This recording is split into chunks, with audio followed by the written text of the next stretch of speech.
Hi everyone, welcome back to another video. Today is another unscripted video, which I haven't done for like a long time, but basically I just sit and talk whatever I feel like talking. My sister's sleeping right there, so I'm just gonna keep my voice down and make this video and see what happens. As you all know, we're all on lockdown. Most of us, I think, in our countries are on lockdown. In Malaysia, we have been on lockdown for the past 3 weeks now. I think there's another week officially, but I have a feeling they may extend it again, which I'm very mentally prepared. Honestly, for me, this does not affect my daily life because, you know, I'm already at home. I'm looking for a job, so I'm still at home. I think the only thing that's frustrating is, I can't go for interviews because no one is doing interviews, you know what I mean? So that's kind of frustrating, but it's nice to have my sister at home because she's the only one who's working at my house. My parents are always at home, but the fun thing is we all are cooking at home every single day. So like every night we cook dinner. I only eat like once a day. I spend the rest of the day fasting, not because it's Lent or because like spiritual. I'm like super spiritual. No, I like fasting. I've been fasting for like the past year, not completely, but I just kind of eat within like 3 hours. It's called intermittent fasting, but it started because I fasted for Lent last year, and I've been doing that since. I've just been keeping it. I like it. It keeps my energy up. I'm not feeling tired. My moods are a lot more stabilized. So I am like a pro fasting advocate, like completely. So we only eat during dinner. So I usually have tea time, then I have dinner, and that's it. So that's been a fun family thing that's been happening at home, at least. But I think I want to speak about something that I've been, I wouldn't say struggling as much as being enlightened. I think the Lord has been teaching me a lot about myself, about people, about what I am worth, and how valuable I am, and how I need to literally live accordingly to the value that I actually have.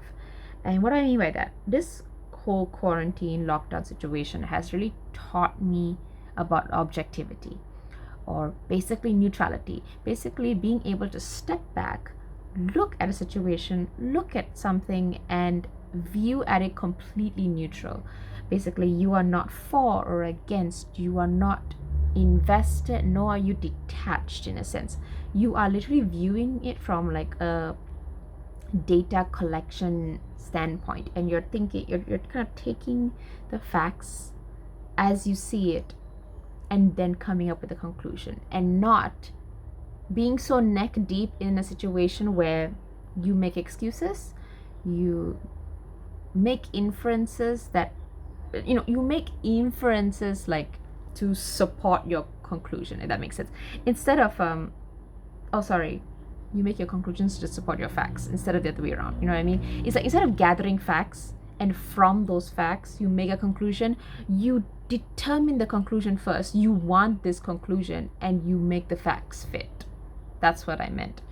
And I didn't realize I was doing this until I had to kind of really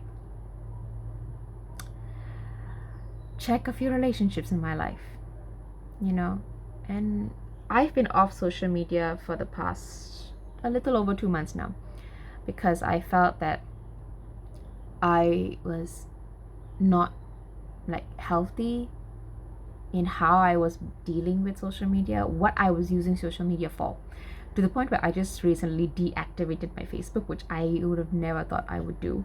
And I've even removed Instagram off of my home screen, like on my phone, so that I don't look at it. The whole point in the beginning was to not post, because when I was posting, I was getting fake validation. I think that was what I was saying. I was getting fake validation, meaning in my mind, this is how low my standard had gotten when it came to who I considered a friend and how much I desired companionship. It's like when I post a story, like those videos on Instagram or whatnot, and somebody views that. For me, somehow in my mind, that was indicative of a relationship. That was indicative of a friendship for me, which is kind of ridiculous. I'm like, wait, why would somebody who views your story be your friend? They don't talk to you. They don't know your life. They don't know anything about you. They don't care. That's what this whole thing started, was when my birthday came along and I was absolutely miserable because the people who I thought cared didn't. But that's the thing. I had kind of been viewing this person in a fake light that I put on them. It's not their fault. It's just that I gave them a fake status that they didn't actually earn. And it was very scary and it's very depressing, honestly, when on my birthday and I realized the people who should have remembered or realized or wished me didn't. And the most infuriating part at that time was the people who shouldn't have did. That was more infuriating. It was like, really? This dude who hurt me, or this friend who really upset me, remembered my birthday, but not the one who I went to, who I asked for help, who I genuinely care about, who I go all above and beyond for, didn't. So it was messed up. Like, my mind was, I was so upset. I was so angry. And that was when I literally made the decision to go off social media in a day. By the end of that day, I decided. So, but honestly, it's been really good. Ever since then, it's been so good. So that was one level, which I don't like. I feel like, God knew this was going to happen. So thank God He's using the situation to my advantage for my growth, because I feel like I'm growing so much as a person emotionally. And I feel like when we do come out of lockdown, when I do go back to work, when I do go back to being social in the real world and virtually eventually, I will be better prepared. I will be realistic, and I will be,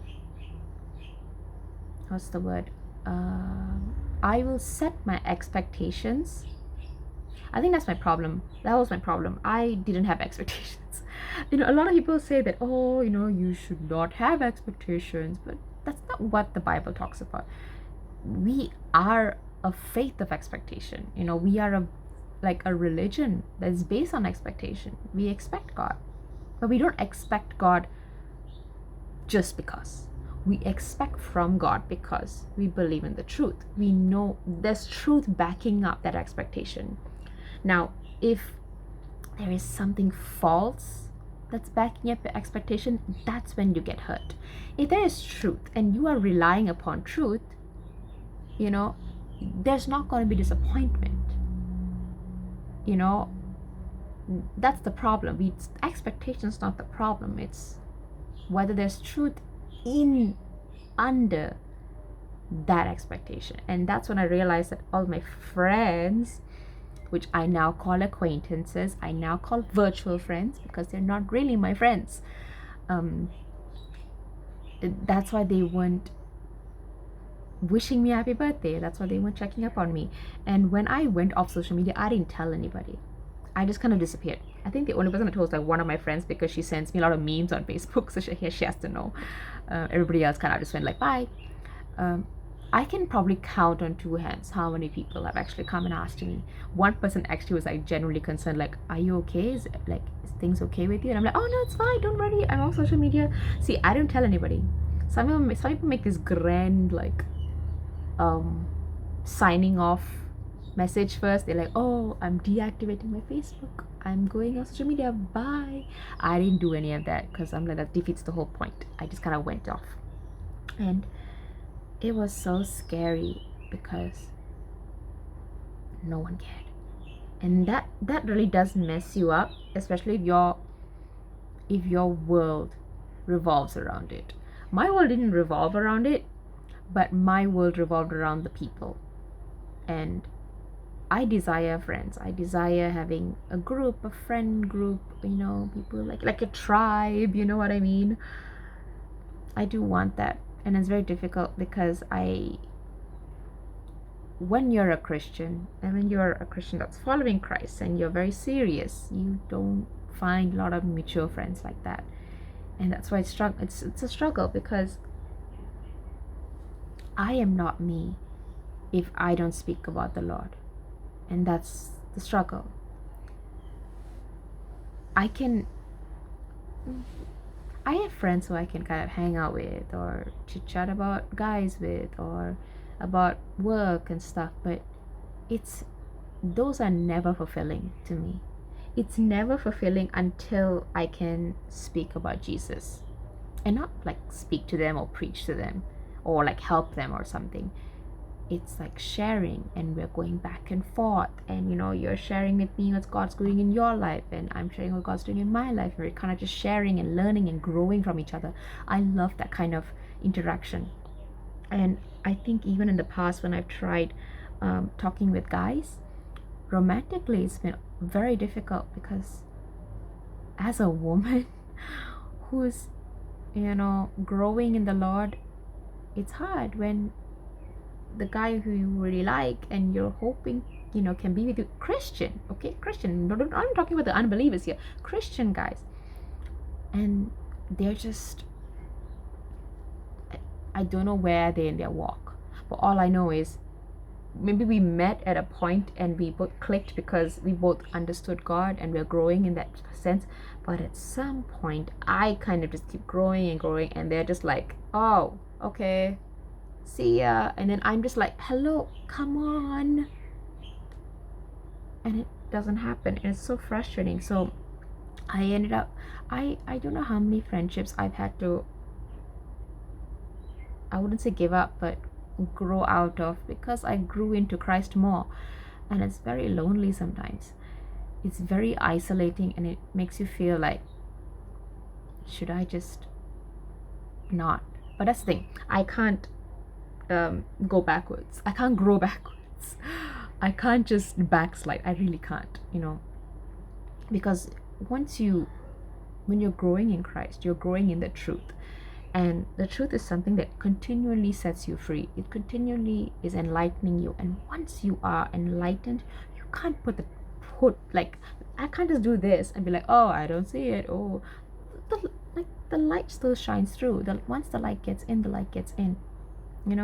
So it's very frustrating when I'm trying to talk to people, I'm trying to make friends, and I can't, because I can't be fully myself. I've had friends who, the moment these are Christian friends, who the moment I start talking about God or something, or I'm just sharing, and I can immediately feel them switch off or turn off, or they say, oh, started like your sermon, and I'm just like, oh.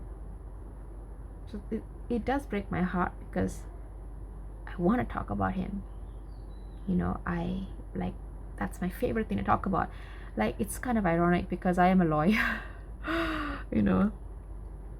but my favorite thing to talk about is still God. Like, I don't care like what fancy laws are there, fancy cases, what high court, whichever court I end up in.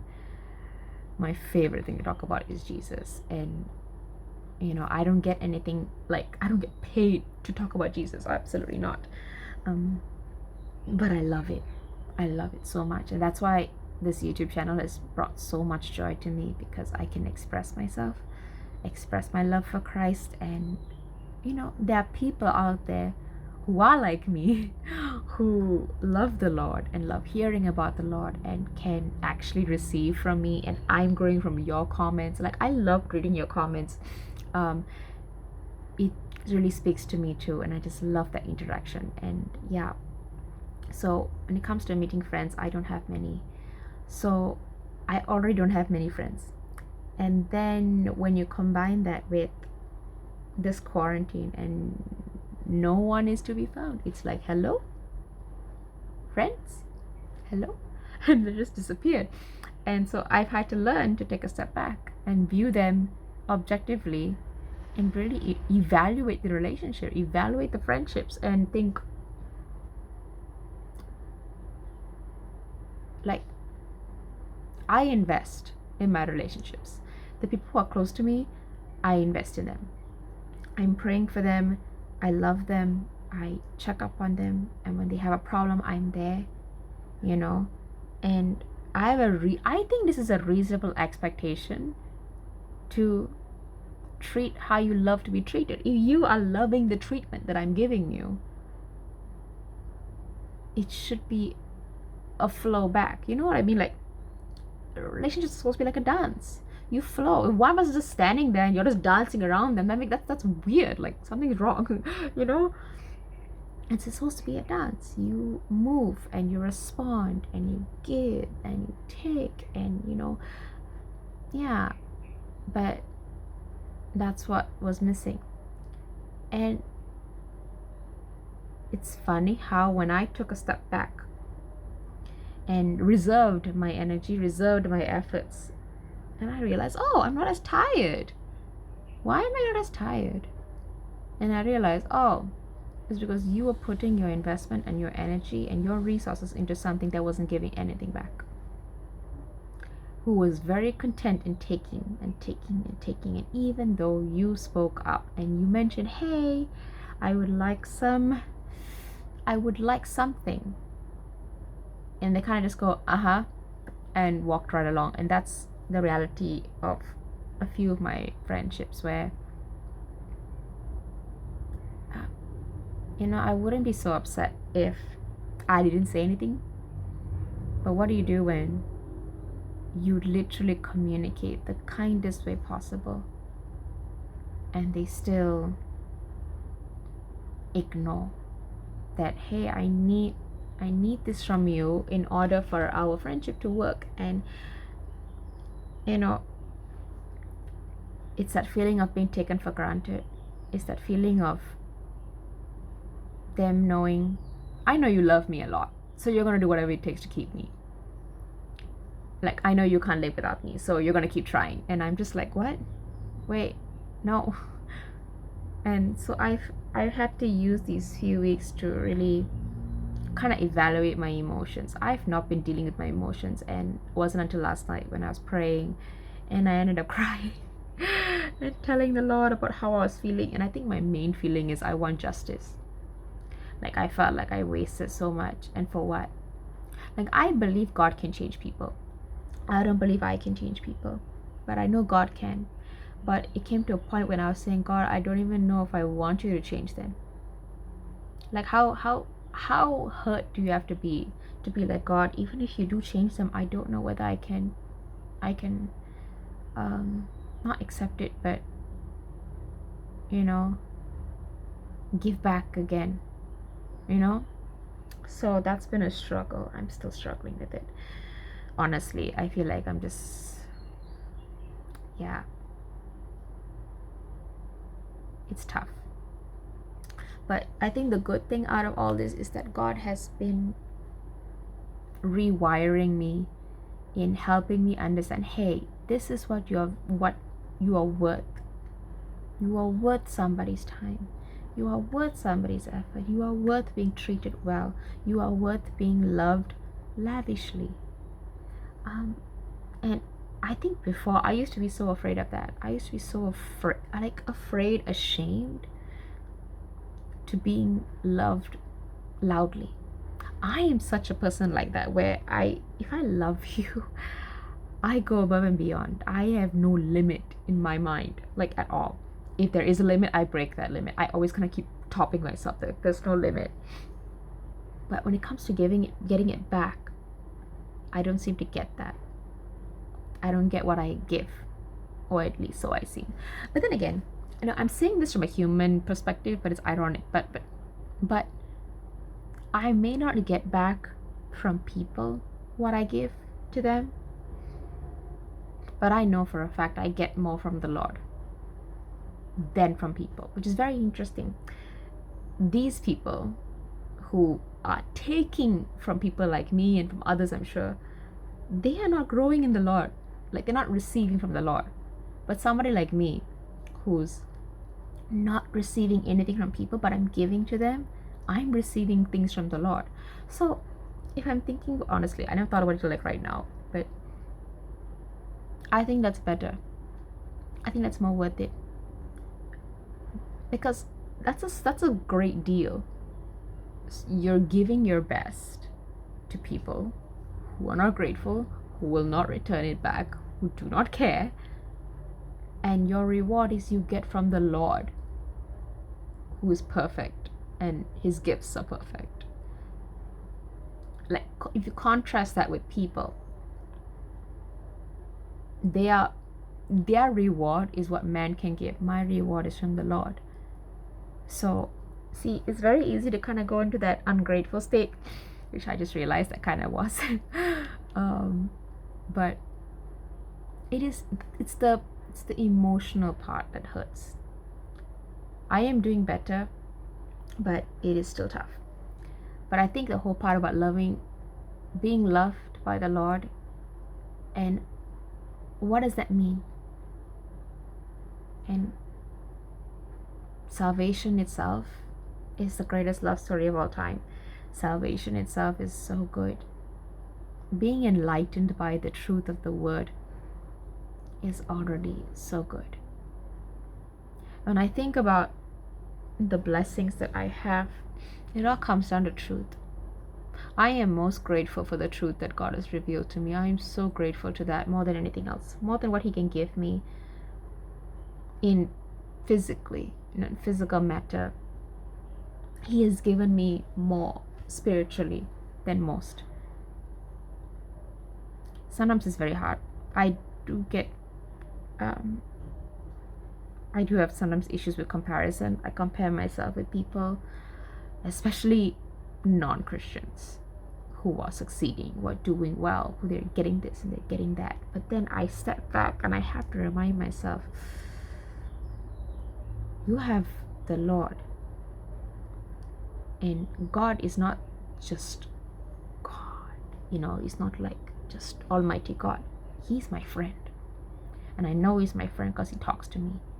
And he tells me things. And he speaks to me closely. And to the point where I am so convinced that, like how he speaks to Abraham, like, what will I do without telling Abraham? And I'm like, I want that. I want that kind of friendship. I want that kind of closeness. Like, what am I going to do? I'm not going to do anything without telling you first. That's a beautiful relationship. Who is God to tell me anything? So, as much as I complain, I am very grateful that I don't want to say gift. I want to say I've been given the opportunity to know him in ways that other people don't, because they have been snatched by the world, snatched by the enemy, or even snatched by themselves. And that's the scary thing. I feel like that's the thing that I am I'm not saying scared, more of that's what gives me the reverent fear for the Lord, is that God, if you let go of your hand, you have let go of your hand. Like, it's not like, it's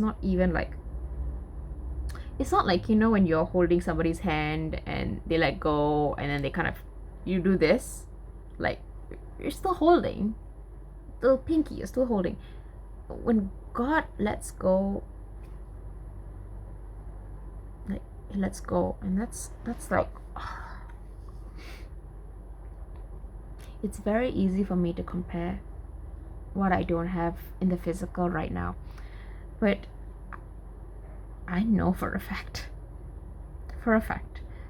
God has blessed me spiritually more than the people who have been blessed physically.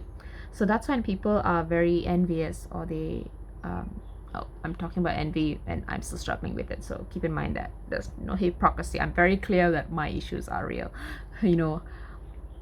When people put down other leaders for being financially blessed, especially pastors who are really, really rich and whatnot, for me it's very simple. If God has blessed you, God has blessed you. How do I know where your blessings came from? I don't know. But for me, what is more important is, how do you treat the blessings God has given you, and more importantly, are you blessed spiritually? If you are blessed spiritually, I've got no problem with your wealth. Absolutely no problem. And I do believe God can use wealth for the benefit of others. Depends, like I said, how you use your blessing. How do you treat the blessings of God? So, what was I talking about? I'm confused. But yeah, I think that comes down to, even though I'm struggling with that, I have to remember that. This reminds me of something. I was talking to one of my friends who I was having this whole issue with in the first place, and he was struggling with something, and I was like, oh my gosh, this Bible passage, go and read this. And because it clicked in my head something about this passage that would help him, and he read it, and he was like, I don't get it, I don't see it. And I'm like, what? So I literally broke down the entire passage, and then he could understand it. And that's when I kind of sit back and thought, wow, God, like, thank you for speaking to me. Thank you for opening my eyes. Thank you for not letting me be blind. Thank you for giving me a heart that's soft, sensitive, being able to receive. Yeah, I can be a bit hard-headed sometimes, but you keep me in tune, because so many Christians are not, and that's scary, and that makes me really passionate for people who hurt me. It's kind of ironic, It's like, I was just reading about loving your enemies, and how, just after Jesus talks about, love your enemies, what reward is there in loving somebody who loves you? And I was like, wait, there's a reward for loving your enemies? And then he speaks about, like, be perfect, for your Father in heaven is perfect. And I'm like, wait a minute, are you saying loving my enemies makes me perfect? And that's like a wild principle, because first of all, you have to have enemies, people who don't like you, people who mistreat you, people who are never going to treat you right, and you're supposed to love them. And that's tough. But there is a difference between loving your enemies and letting them take advantage of you and overstep your boundaries. Now, Jesus had a lot of enemies, but he was no pushover. Jesus had boundaries. Before, we see psychologists or people talk about boundaries, Jesus taught them first, because Jesus had a very clear, very obvious idea of how much energy he's going to invest, how much time he's going to invest. He didn't do it with everybody the same. He didn't invest the same amount of time with everybody equally. How do I know that? Let me just tell you. I was just talking. I've been this is something I've been thinking about since maybe last year, like end of last year. Jesus had his time where he spent by himself with his Father. He had his time with the disciples, and he had his time with the people that came to him to minister. Now, how Jesus is with each of those three groups, we're missing one more, but we'll get to that, is so different. When he is with the people, he gives. You see how Jesus gives? He just gives. Anybody who's willing to receive, he gives. Jesus didn't turn away a single person who came to him, right, to receive. The disciples, it was different.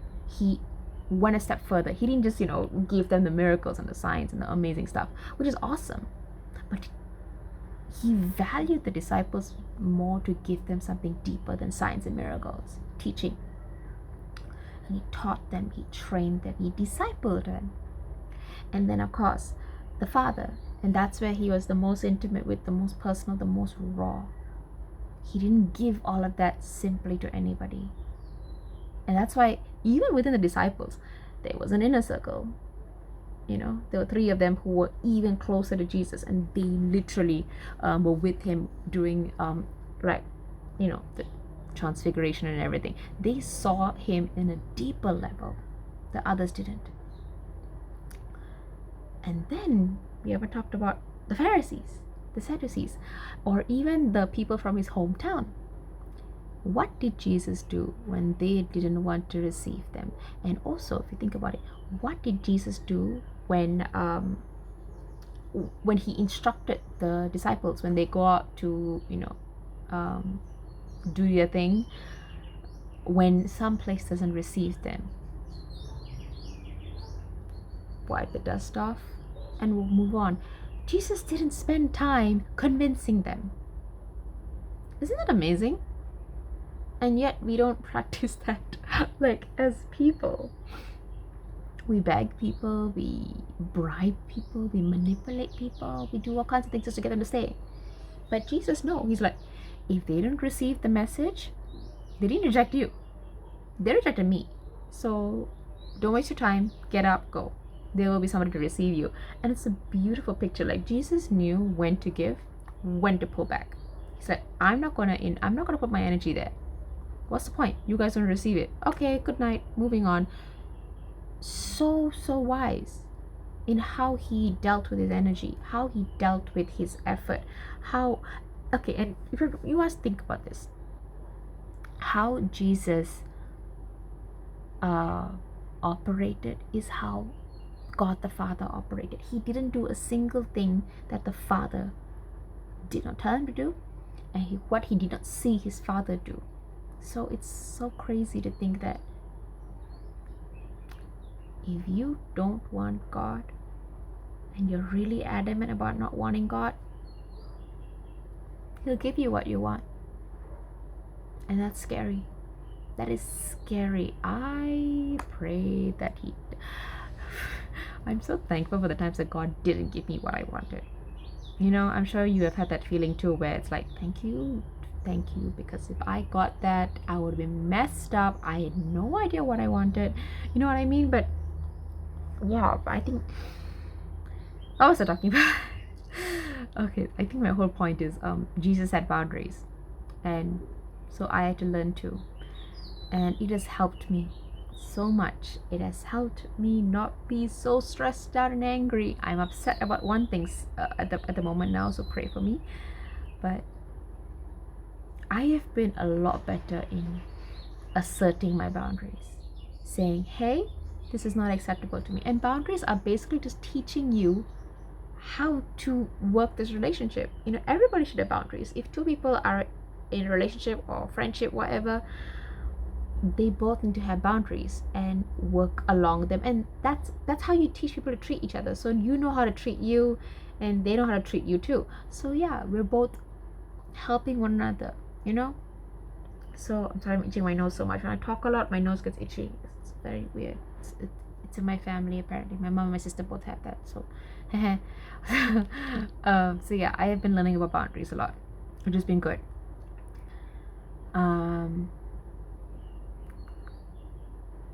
So yeah, it's been tough, but it's been good, and I'm looking forward to coming out of this like spiritually on another level. I'm already in another level, meditating, reading books. I have like a book that I need to read. I have like 2 books that I borrowed to read, so I need to read those, which I may start. But I think that's all for today, because I'm starting to feel sleepy and my nose is possibly getting red, if that's even possible. And the birds are chirping, which is a sign that, girl, you need to go back to sleep, because you can go back to sleep. So yeah, thank you for listening. Please leave your comments, prayers, anything. I would appreciate. And please stay safe, please stay healthy, take care of yourselves. If you can be at home, please stay at home. Pray for those who are out there risking their lives for our sake, all the healthcare professionals, the police, essential services, those who work in the grocery stores.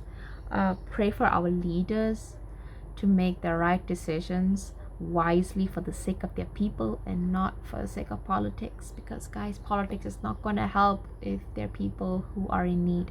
So pray for many of the elderly who are much more vulnerable than most. To be fair, all of us are vulnerable. Pray for the children. Just pray, okay? Just pray. We have all the time in the world. We can actually pray now. And I just pray that all the churches are uniting to pray, not to judge, not to spread fear or panic, but to come together, spread peace, speak the love of Christ, be considerate, be sensitive. People have died. Many families have lost their family members and they've not been able to see them, being buried or whatnot. So that's very heartbreaking. So just we need to pray. There's a lot of healing that we need as a I wanted to say nation and country, but I just realized this is affecting the whole world. There's a lot of healing that our world needs, our generations will need. So we need to pray. So yes, I really hope to see you all in my next video again. So yes, see you. Bye bye.